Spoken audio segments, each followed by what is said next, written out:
ऐसा, तुम ऐसे करते हो, तुम बन जाओ। बन भी गए तो मेरे दुख का नाश होने वाला नहीं है। अपने बदलने से बदल गई सारी दुनिया। अगर ये रास आवे, समझ में आए तो अभी का भी शुरू हो जाए, और अभी भी न समझे तो कोई मुश्किल, बहुत देर हो जाएगी। तो कामनाएं यही दुख देती रहती। अब एनालाइज खुद करना है, मैं दुखी क्यों हो रहे? कुछ मेरी अपनी नामुराद इच्छा है जो मुझे जला रही है, दुखी कर रही है। वे सुख दुख नामक द्वंद्वों से विमुक्त हमेशा के लिए छूट जाती, फिर दुख नहीं व्यापता है। अभी थोड़े मुक्त हुए, कच्चा रहा, फिर से दुख सुख। विमुक्त हमेशा के लिए खाली छूट गए। ज्ञानी जन उस अविनाशी परम पद को प्राप्त होते हैं। अगर परम पद प्राप्त करना है, चाहते हो, और वो कोई ऐसा नहीं कि बोरिंग है, बहुत सदाबहारी वाला, तो ये मोह, ये कामनाएं, ये जो भगवान में हमारी स्थिति नहीं होती, वो बनाए रखें तो देखो खुश है, आबाद हो। पक्का सिले खुश है हम लोग, कोई भी, क्योंकि अगर ये शर्त पूरी, इसीलिए तो कहते हैं ना, एक एक श्लोक ही एक एक अध्याय है, जैसे एक एक पूरी गीता है। आओ। जिस परम पद को प्राप्त होकर मनुष्य लौटकर संसार में नहीं आते, उस स्वयं प्रकाश परम पद को न सूर्य प्रकाशित कर सकता है, न चंद्रमा और न अग्नि ही। वही मेरा परम धाम है। 21। जो अव्यक्त अक्षर इस नाम से कहा गया है, उसी अक्षर नामक अव्यक्त भाव को परम गति कहते हैं। तथा जिस सनातन अव्यक्त भाव को प्राप्त होकर मनुष्य वापस नहीं आते, वही मेरा परम धाम है। अव्यक्त, इनविजिबल, जो प्रकट नहीं दिखता है।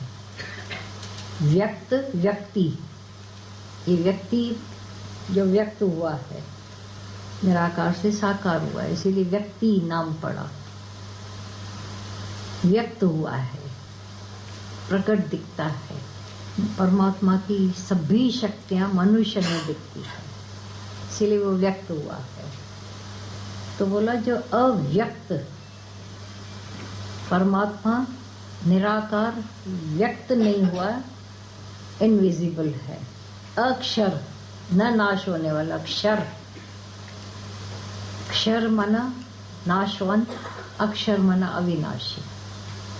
इस नाम से कहा गया, उसी अक्षर नामक अव्यक्त भाव को परम गति कहते हैं।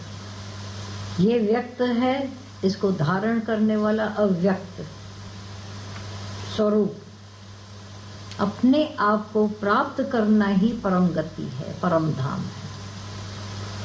जो हमेशा अपने स्वरूप में टिके रहते हैं, यही परम धाम है, परम गति है, अक्षर है, अविनाशी हूँ, जान जाना खाली।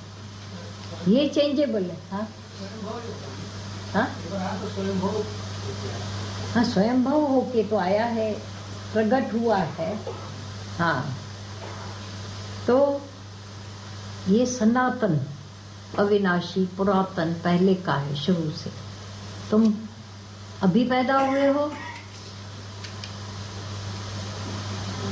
व्यक्त माँ के गर्भ में आया, अव्यक्त तो आ ही नहीं सकता,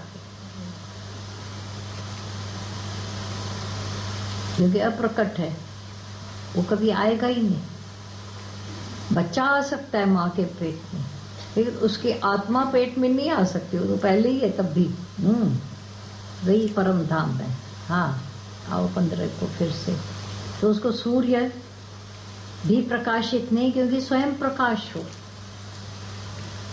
तेरे प्रकाश से सूर्य को प्रकाश है, चंद्रमा को है, अग्नि में तेज है, लेकिन वो तेरे को अब बाहर के, उसके लिए तो सूर्य चाहिए।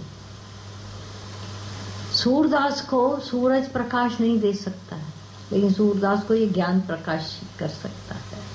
सच्चाई है, कर सकता है।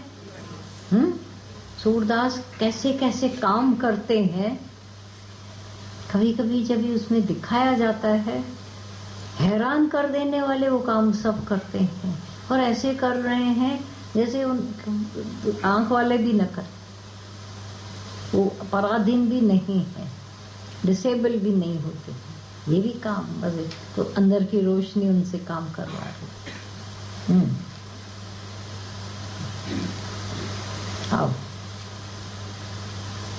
ये देखा अभी बताया। हाँ, इस देह में यह जीवात्मा मेरा ही सनातन अंश है और वही इन प्रकृति में स्थित मन और पांचों इंद्रियों को आकर्षण करता है। पहले भी आकर्षण बोला था, ये भी अभी। हाँ, जैसे विभाग रहित स्थित हुआ भी महाआकाश घटों में पृथक पृथक की भांति प्रतीत होता है, वैसे ही सब भूतों में एक ही रूप से स्थित हुआ भी परमात्मा पृथक पृथक की भांति प्रतीत होता है।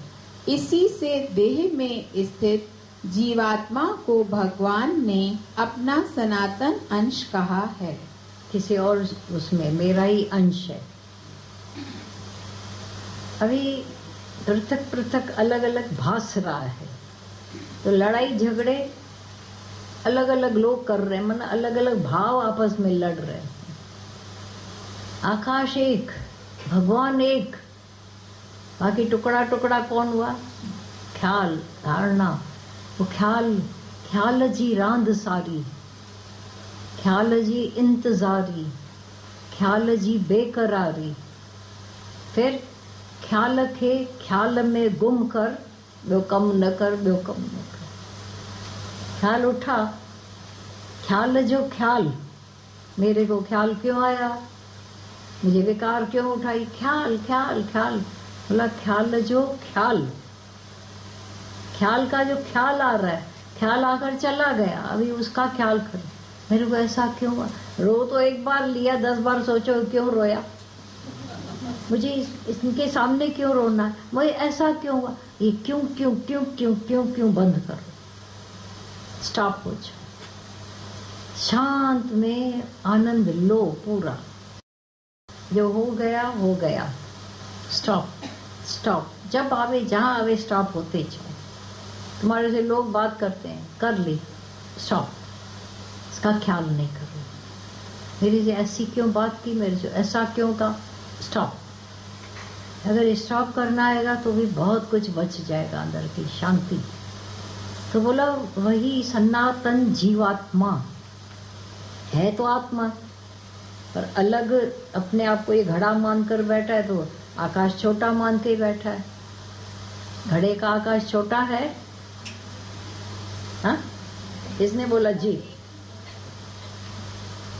दिखता है आकाश, कभी बड़े आकाश से अलग हुआ ही नहीं, तो छोटा कैसे होगा। अभी बड़ा आकाश में से ये एक जगह का आकाश हुआ, कहाँ अलग है, अलग है। अग न हुई सी जान त साह बिनी जो हिकड़ो। एक ही प्राण परमात्मा से हम प्राण ले रहे हैं ना, सभी। अभी तुम ऑक्सीजन ले रहे हो, कार्बन डाइऑक्साइड छोड़ रहे हो, पक्का। अभी वो वहां जाकर पेड़ों में से फिर से ऑक्सीजन बंद कर, पेड़ ले रहे हैं, उनको जीना है। ये एक दूसरे पर कितना आधारित है, सोचो। एक विचार करके इनविजिबल को विजिबल बना के देखो। तुम पेड़ के सामने बैठे हो, तुमने कार्बन डाइऑक्साइड छोड़ी, उसने ऑक्सीजन दी, उसने वो ली, लेना देना वही हो गया। अब ये ऑक्सीजन फैल कर सबके बीच में आ रही है, तो एक ही प्राण है ना, एक ही श्वास। साह बिनी जो हेकड़ो, दोनों के जो श्वास थे वो एक ही है, प्राण एक है, क्योंकि प्राणपति एक ही है। अब कहाँ अलगाव हुआ, ये एक छोटे से दिमाग में गटर पड़ा है, फितूर पड़ा है, वही अलग अलग अलग, और उसकी वजह से जीवन अपनी इतनी नरकों वाली कर देता है व्यक्ति। किंतु माँ स्वर्ग था, एक ख्याल न होता बीच, धुई न होती बीच, गाइए विधवा रोलो। तो बोला ये जीवात्मा क्या है? अपने आप को अलग मानकर बैठा है, और वही सनातन अंश है, वही है परमात्मा रूप। अंश को निकाल दो, अंशी को निकाल दो, तो परमात्मा ही परमात्मा है। और वही इन प्रकृति में स्थित ये जो जीव को माया अपनी तरफ आकर्षित करती रहती है, किसको? पहले मन को और इंद्रियों को। वैसा इंद्रियों को आकर्षण करता रहता है ये महा माया, अहो माया।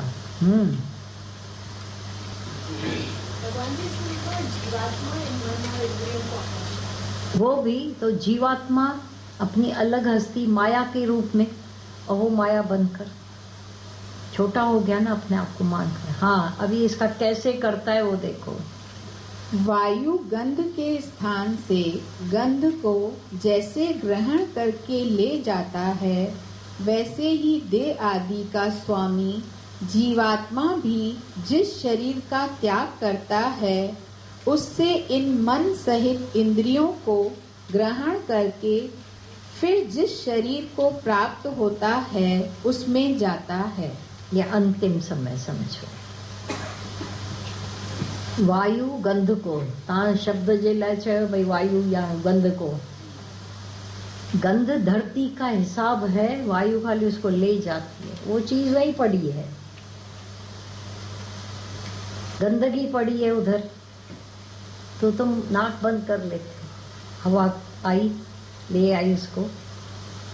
फूल की सुगंध कहाँ से? दूर से आती है। रात की रानी, तुम रात को गुजरते हो कहीं से और वहां से अरे यहाँ कहीं रात की रानी है। अब वो तो छिपी पड़ी थी, लेकिन हवा ने आकर चुगली मारी। हवा ने ही चुगली गंदगी की मारी, बदबू की मारी, तो आप आसपास ढूंढते यहाँ कुछ गंदगी है जरूर। जब किसी अंडरग्राउंड या वहाँ जब जाते हो और वहाँ से जब स्मेल आनी शुरू होती है ऐसी ऐसी सोसाइटियों में, तो तुम बिल्कुल पहले नाक बंद कर देते हो और यहाँ से निकलना चाहते, दूर हो जाए।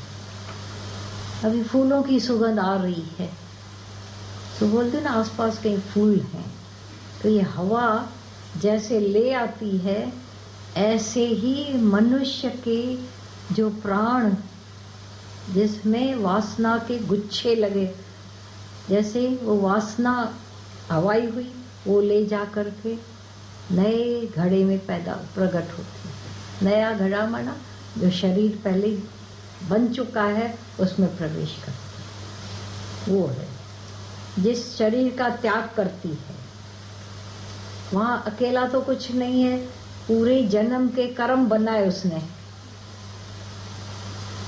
वासनाएं इकट्ठी की, संस्कार बने, स्वभाव बने, क्या क्या हुआ सारी जिंदगी, अभी भी देखो वही होता रहता है। तो एक गुच्छा बन गया, प्राण वायु के साथ वो भी जाएगा, गमन करता है, आत्मा के पावर से वो गमन करता है। 9 जन्म किए तो मिले ॾिसो। कैसे मिलता है जन्म? अंत वेले की वासना। और अंत वेले की वासना कैसे बनती है? सारे पूरे जन्म के कर्मों से, स्वभावों से, संस्कारों से, वासनाओं से। हाँ, वो फिर हाँ जिनके साथ छोड़ के आया क्या हुआ, फिर उनके साथ जाकर के मैंने सारा कुछ प्री प्लानिंग परमात्मा का हो जाता है। जब है वही वही प्रवेश करेगा और कर्म भोगेगा, प्रारब्ध भोगेगा, और अपने जो संस्कार, स्वभाव, वासनाएं थी उनके अकॉर्डिंग उसको वो मिलेगा। हालतें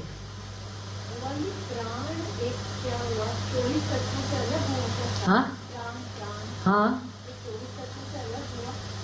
24 तत्व तो अलग है ना। वैसे प्राण तो प्राण वायु हुई, प्राण श्वास अलग है, प्राण अलग है।